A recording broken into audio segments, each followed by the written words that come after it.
Hello everyone, welcome to टेक्शन math. आज के सेशन में हम कोबोल से रिलेटेड एक और टॉपिक कवर करेंगे, जिसमें हम देखेंगे कि किस तरह से हम एक अनस्ट्रिंग कीवर्ड का यूज़ करते हैं। अनस्ट्रिंग को समझना बहुत इंपॉर्टेंट है, क्योंकि अनस्ट्रिंग के साथ भी आप स्ट्रिंग को स्प्लिट कर सकते हो, है ना। आपके पास कोई एक लार्जर स्ट्रिंग है, उसको आपको स्प्लिट आउट करना है मल्टीपल स्ट्रिंग के अंदर, तो उस केस में हम क्या यूज़ करेंगे, अनस्ट्रिंग का यूज़ करेंगे। ठीक है, तो बहुत ही इंपॉर्टेंट टॉपिक है। प्रोजेक्ट में बहुत ऐसे सिनेरियोज आपको मिलेंगे जहाँ पे आपको अनस्ट्रिंग का यूज़ करना होगा, तो उस जगह पे आप क्या कर सकते हो, सिंपली या जहाँ पे भी आपको स्प्लिट करना हो किसी स्ट्रिंग को, तो वहाँ पे आप सिंपली अनस्ट्रिंग की हेल्प से चीज़ों को स्प्लिट कर सकते हो। इवन यहाँ अगर हम जब बात करेंगे तो आपको समझ में आएगा कि इससे पहले वाले सेशन में जब हमने मूव देखा था, तो वहाँ क्या था, पोजिशनिंग हमें मेंशन करनी पड़ती थी। बट यहाँ आपको पोजीशन भी मेंशन करने की नीड नहीं है, आप बस एक डिलीमीटर पास करोगे, उस डिलीमीटर के बेसिस पे वो ऑटोमेटिकली उन वैल्यूज़ को फेच करके लाएगा। ठीक है, तो इस चीज़ को बहुत ही सिंपल वे में एक्सप्लेन करने के लिए मैंने ऑलरेडी एक प्रोग्राम क्रिएट किया हुआ है। अपन क्विकली वो प्रोग्राम वॉक थ्रू करेंगे, उसका एक एक लाइन समझेंगे, आउटपुट समझेंगे, और फिर जो भी हमारा कंक्लूजन निकलेगा उसको इस सेशन में समझकर उस एंड करेंगे। तो स्टार्ट करते हैं। प्रोग्राम को मैं एडिट मोड में ओपन कर रहा हूँ। तो सबसे पहले तो हम हर बार की तरह आइडेंटिफिकेशन डिवीजन लिखेंगे। हो सकता है आप में से कुछ लोग डायरेक्टली सेशन को देख रहे हैं, तो उनके लिए जस्ट मैं एक शॉर्ट में रिपीट कर देता हूँ। आइडेंटिफिकेशन डिवीजन क्या होता है, इस डिवीजन के अंदर हम प्रोग्राम आइडेंटिटी रिलेटेड इन्फॉर्मेशन को स्टोर करते हैं। ठीक है, तो यहाँ पे आप देख सकते हो हमने स्टोर किया हुआ है प्रोग्राम आईडी, जो डिनोट कर रहा है प्रोग्राम के नेम को। प्रोग्राम का नेम क्या है, टेस्ट पीजीएम1। यहाँ पे भी आप देख सकते हो टेस्ट पीजीएम1, तो ये डिनोट कर रहा है प्रोग्राम के नेम को। ऑथर क्या डिनोट कर रहा है, ऑथर के नेम को, है ना। यहाँ पे ऑथर नेम आ गया टेक्सचर में। उसी तरह से अगर आपको और प्रोग्राम रिलेटेड इन्फॉर्मेशन स्टोर करनी है, जैसे मॉडिफिकेशन लॉग हो गया, या प्रोग्राम आइडेंटिटी रिलेटेड कोई भी इन्फॉर्मेशन, तो वो आप कहाँ पे स्टोर करोगे, आइडेंटिफिकेशन डिवीजन के अंदर। अगर आपको ये सारी चीज़ें डिटेल में समझनी है कि क्या होता है आइडेंटिफिकेशन डिवीजन, या हमने ये एक्स्ट्रा स्पीसीज यहाँ पे क्यों रखे हैं, पोजीशनिंग क्या है, तो ये सब ऑलरेडी हमारे प्लेलिस्ट वाले सेशंस में कवर हो चुका है। तो मैं आपको रिकमेंड करूँगा कि आप स्टार्टिंग से प्लेलिस्ट वॉच करें, क्योंकि उसको करने से क्या होगा, ये सारे जो सेशन है एक प्रॉपर सीक्वेंस में है, एक सिंक में है, तो वो आपको बहुत ईजिली चीज़ें समझ में आएगी। क्योंकि अभी तो हम मेनली फोकस कर रहे हैं अपने अनस्ट्रिंग कीवर्ड के ऊपर। ठीक है, तो ये क्लियर हो गया आई थिंक। अब हमने क्या किया हुआ है, लाइन नंबर 5, 6, 7 को एज ए कमेंट मेंशन किया है। तो इसको करने के लिए क्या करना पड़ता है, फर्स्ट लाइन से आप काउंट करोगे 1 2 3 4 5 6 7। तो ये वाली जो पोजीशन होती है ना, सेवंथ, यहाँ पे आपको ये हाइफन दिखेगा। इस पोजीशन के नीचे अगर आप डायरेक्टली एस्ट्रिक रखते हो, तो उसके बाद में हम जो भी कंटेंट लिखेंगे वो एज ए कमेंट ही कंसिडर होगा उस लाइन के लिए। ठीक है, तो यहाँ एस्ट्रिक रखा, तो इसके बाद आप जो भी लिखोगे वो एज ए कमेंट कंसिडर होगा। आप लोगों का कमेंट अगर व्हाइट कलर में नहीं आ रहा तो कोई इश्यू नहीं है, वो कलरिंग का कोई इफेक्ट नहीं पड़ेगा, है ना। ये मैंने ऑलरेडी कुछ सेटिंग इंप्लीमेंट किया है, इस वजह से ये इस तरह से शो हो रहा है। बट आप लोग नॉर्मली भी लिखोगे तो भी आपका आउटपुट सेम आएगा, मतलब ये एज ए कमेंट ही कंसीडर होगा। अगर आपने सेवंथ पोजीशन, पोजीशन बहुत इंपॉर्टेंट है, आपको पोजीशन सेवंथ पे रखना होगा। सेवंथ पे रखोगे, उसके बाद कुछ भी लिखोगे तो वो एज ए कमेंट ही कंसीडर होगा। अब यहाँ हमने कमेंट क्यों डिक्लेयर किया है, जस्ट टॉपिक का नेम बताने के लिए, कि टॉपिक का नेम क्या है, बेसिक अनस्ट्रिंग विद स्पेस डेलिमिटर। ठीक है, स्पेस डेलिमिटर के साथ में हम बेसिक अनस्ट्रिंग का यूज करने वाले हैं। एग्जाम्पल देखते हैं। सबसे पहले डेटा डिवीजन स्टार्ट हुआ यहाँ पे लाइन नंबर 9 से, और उसके अंदर हमने डिफाइन किया working storage section. Working storage section क्या होता है, अपने थ्रू आउट प्रोग्राम जितने भी वेरिएबल्स आपको यूज करने होते हैं, आप वो स्टोर कहाँ करते हो, इस वर्किंग स्टोरेज सेक्शन के अंदर। तो यहाँ पे हमने ये वर्किंग स्टोरेज सेक्शन डिक्लेयर कर दिया, इसके अंदर हम सारी वैल्यूज को स्टोर कर रहे हैं। ठीक है, सारे वेरिएबल्स को। तो सबसे पहले हमारा मेन वेरिएबल हम बना रहे हैं जिसका नेम है str। तो वेरिएबल को डिक्लेयर करने के लिए सबसे पहले हम डालेंगे यहाँ पे 01, जो डिनोट करेगा लेवल नंबर को। तो हायरार्की को शो कौन कर रहा है, 01 लेवल नंबर। फिर है str। str क्या है, str है डेटा नेम या फिर वेरिएबल नेम। ठीक है, तो जब भी इस वेरिएबल को हमें यूज़ करना होगा अपने प्रोग्राम के अंदर, तो हम str का ही यूज़ करने वाले हैं, इसी से इसको रेफर करेंगे। फिर आता है PIC x(40)। तो PIC तो डिनोट कर रहा है पिक्चर क्लॉज को, और x(40) डिनोट कर रहा है अल्फा न्यूमेरिक 40 को।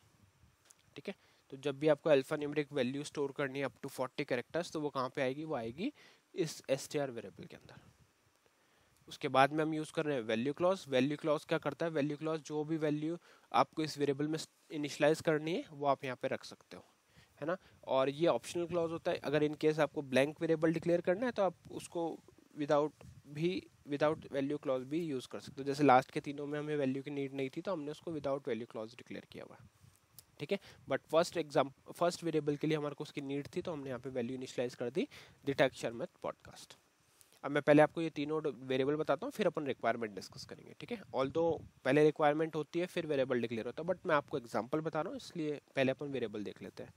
तो यहाँ पे लाइन नंबर 13 पे हमने एक और लेवल नंबर मेंशन किया 01 str1, यहाँ पे डेटा नेम हो गया str1 PIC x10। उसी तरह से सिमिलरली लाइन नंबर 14 पे डिक्लेयर किया str2 के लिए, और लाइन नंबर 15 पे डिक्लेयर किया str3 के लिए। तो ओवरऑल हमने वर्किंग स्टोरेज सेक्शन के अंदर 4 वेरिएबल डिक्लेयर किए हैं। अगर आपके और रिक्वायरमेंट और वेरिएबल की है तो आप और भी डिक्लेयर कर सकते हो, बट हमें अभी के लिए इतना ही चाहिए था इसलिए मैंने सिर्फ 3 वेरिएबल को यहाँ पे मेंशन किया, ठीक है। अब देखो यहाँ पे हमने क्या कर रखा है, देखो हमारी रिक्वायरमेंट क्या है कि हमें इस पूरी स्ट्रिंग के अंदर से जहाँ पे भी स्पेस आ रहा है उसके बाद वैल्यू, उससे पहले वाली वैल्यूज और उसके बाद वैल्यूज को स्पेस के थ्रू ब्रेक आउट करना है, ठीक है। तो जैसे यहाँ पे क्या है, देखो फर्स्ट वेरिएबल में क्या आ जाएगा THE, फिर स्पेस आएगा तो ब्रेक हो जाएगा, वो चला जाएगा str2 में, वो हो जाएगा TECH, और फिर स्पेस होगा फिर आ जाएगा शर्मित। तो इस तरह से ये ब्रेकआउट होगा, और कंडीशन हम जो स्पेसिफाई करेंगे उस अकॉर्डिंग ये स्ट्रिंग को अनस्ट्रिंग करता है। अनस्ट्रिंग मीन्स जो एक लार्जर स्ट्रिंग है उसको अनस्ट्रिंग करके उसके कुछ पार्ट्स बना देगा, जैसे भी आप कंडीशन डालोगे उस अकॉर्डिंग। तो उन पार्ट्स को स्टोर करने के लिए हमने यहाँ पे 3 वेरिएबल डिक्लेयर किए हुए हैं, जो है str1 str2 str3।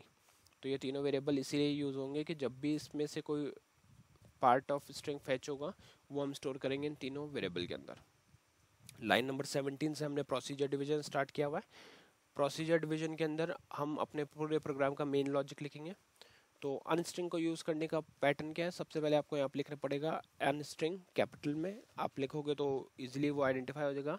जैसे हम कोबोल के जो भी कीवर्ड लिखते हैं वो कैपिटल में लिखते हैं, बट इससे कोई इफेक्ट नहीं पड़ेगा, अगर आप स्मॉल में भी लिखते हो तो भी ये एज इट इज़ वर्क करेगा।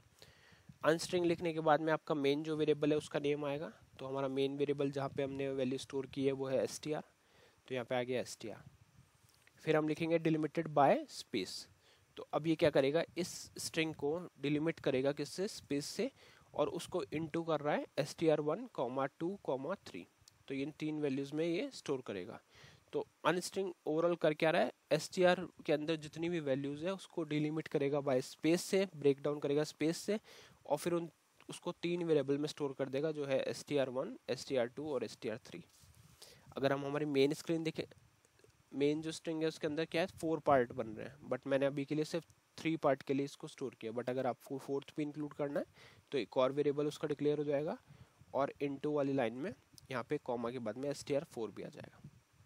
बट अभी के लिए अपनी रिक्वायरमेंट है सिर्फ 3 वैल्यूज को फेच करना, तो मैंने यहाँ पे str1 str2 और str3 को फेच किया है। फिर हम कर रहे हैं डिस्प्ले। तो डिस्प्ले करने के लिए एक नॉर्मल टेक्स्ट दिखाएंगे पहले str1 कॉलन, ये मैंडेटरी नहीं है बट एक प्रॉपर वे में आपको आउटपुट दिखाने के लिए मैंने यहाँ पे डिक्लेयर किया str1 कॉलन कॉमा, और फिर यहाँ पे आ जाएगा str1, उसी तरह से str2 str3, और लास्ट में हम कर देंगे स्टॉप रन। स्टॉप रन क्या करता है, प्रोग्राम को टर्मिनेट करता है। तो यहाँ से अभी इसको करते हैं कंपाइल और कॉल। तो जैसे ही कॉल किया तो देखो पहला आउटपुट क्या आया, str1 डी, str2 टेक और str3 शर्मित, ठीक है। तो इस तरह से हम क्या कर सकते हैं, जो भी वैल्यूज है हमारे पास उसको अनस्ट्रिंग कर सकते हैं, ब्रेक डाउन कर सकते हैं इन 3 वैल्यूज के अंदर, ठीक है। और जैसे मैंने आपको बताया कि रिक्वायरमेंट के अकॉर्डिंग आप कंडीशन चेंज कर सकते हो। अगर एक और वेरिएबल आपको यूज़ करना है तो यहाँ पे आप वो वेरिएबल मेंशन करके उसका भी यूज़ कर सकते हो। तो अब इसमें और लास्ट सेशन में जो डिस्कस किया था उसमें डिफरेंस क्या है, लास्ट सेशन में हमें मैन्युअली एक एक पोजीशनिंग काउंट करके उसको वहाँ पे स्पेसिफाई करना पड़ रहा था, या फिर एक वेरिएबल के थ्रू उसको डायनेमिक बनाना पड़ रहा था। बट इस केस में अनस्ट्रिंग में क्या होगा, जितना भी वैल्यू है वो सारे एक डेलिमिशन के बेसिस पे ब्रेक डाउन होके आपके यहाँ पे ऑलरेडी स्टोर हो जाएंगे। तो ये बेनिफिट रहता है अनस्ट्रिंग का यूज़ करने का। ऑल्दो वो सिचुएशन भी डिपेंड करता है कि कौन सी वैल्यूज आपको यूज़ करनी है, बट अनस्ट्रिंग का भी मैंने आपको मेथड बता दिया, और मूव से भी हमने कैसे ब्रेक डाउन किया था वो भी बता दिया, ठीक है।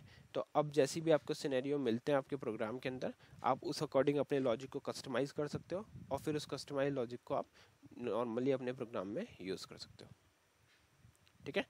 तो आई होप आज का ये सेशन पूरा क्लियर हो गया होगा। और इन केस अगर आपको कोई डाउट है तो मैं रिकमेंड करूँगा कि पूरे जो प्लेलिस्ट के सेशंस हैं आप वो स्टार्टिंग से एंड तक देखें, जिससे आपको और ज़्यादा चीज़ें इजीली क्लियर हो जाएं, क्योंकि ये सारे सेशन एक प्रॉपर सीक्वेंस और फ्लो में है, तो ये आपको और ज़्यादा क्लैरिटी देंगे अगर आप इनको पूरे सिक्वेंशियली देखते हैं तो। ठीक है, तो आई होप आज का ये पूरा सेशन क्लियर हुआ होगा। नेक्स्ट सेशन में बाकी टॉपिक डिस्कस करेंगे। So thank you for watching टेक्शन में।